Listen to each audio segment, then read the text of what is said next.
defending a democracy abroad was also front and center in the nation's capital. On Wednesday, Ukraine's President Volodymyr Zelensky made a wartime visit to Washington. During a meeting at the White House, President Biden pledged to supply Ukraine with the highly sophisticated Patriot missile system. That evening, Zelensky also addressed a joint meeting of Congress. So, Sung Min, you have great new reporting out. You went through all the details of how he ended up getting this meeting. So, break down your reporting for us. Why was Zelensky here now? Did he achieve what he came to achieve? So this idea had been tossed around for months, both on Capitol Hill among the congressional leaders. Pelosi had talked with other members of the so-called Big Four about when the security situation is right, the idea of bringing President Zelensky to Congress to address Congress. And this is also an idea that administration officials had talked about for some time.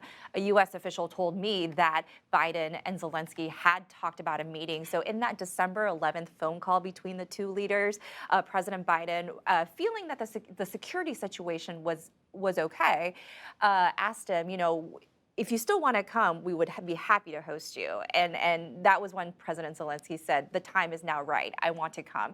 And once that December 11th phone call happened, this all proceeded very quickly. It was confirmed about a week later in terms of being able to bring him to Washington.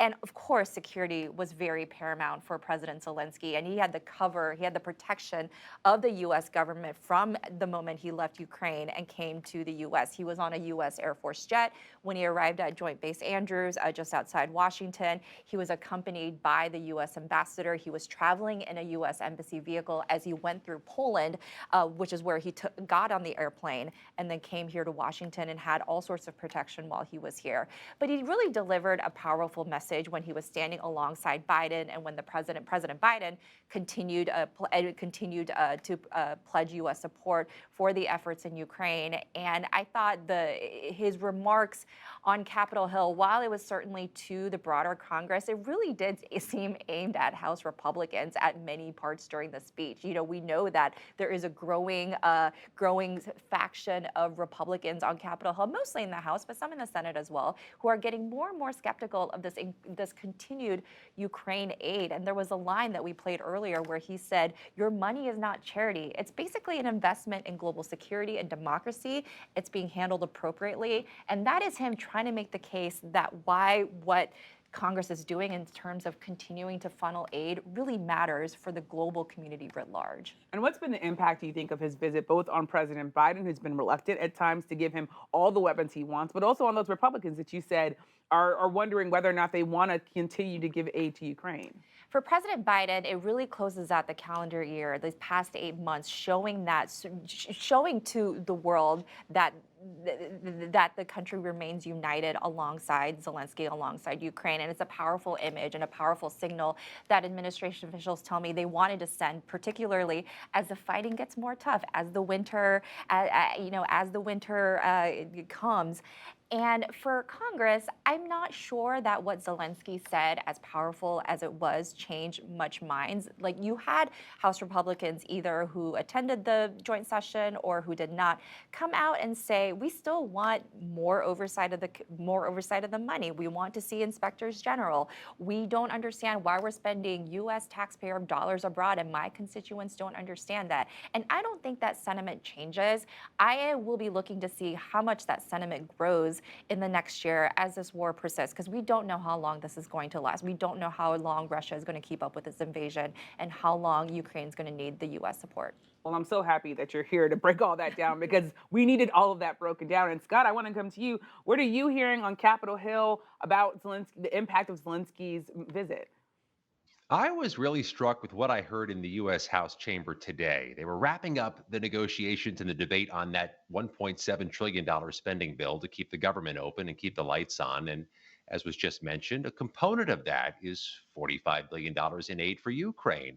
And there on the floor today is Chip Roy, Republican from Texas, who has an outsized presence on the House floor sometimes, who characterized President Zelensky's speech in the House chamber as theater and expressed some heartburn about spending American taxpayer money on Ukraine and presumably channeling the voices of his constituents in the process. And then we saw with our own eyes in the House chamber some members of the Republican conference not stand. We saw them not applaud as President Zelensky spoke. I don't know where the politics of this go in early 2023, but there seems to be a very reasonably sized faction of the House Republican Conference that will not be interested in future aid for Ukraine. And I'll reinforce what I think is a key point. House Republicans control the purse strings next year. This is going to be messy. Messy is definitely going to be one way to put it. And Mario, in the minute we have left here, how much do you think this visit was also about reminding the American people, hey, Ukraine is happening, your tax dollars, they matter. Here I am to remind you of that. I think that's exactly the message Zelensky was trying to. It was a pressure campaign on the American public. It was a thank you note. He thanked the American public several times throughout the speech. And one line that was really interesting was that he said that they're using the money responsibly, right? That was definitely toward the Republicans and some of those Republicans constituents who worry about some type of malfeasance with the money as well. So he's saying that he's a good steward of that money that he's getting from the American public. He thanks it, and then also that it's an investment in democracy as well. And with all that's going on in the American public, you think about sort of inflation and all this stuff. It's also just a reminder you should care about us.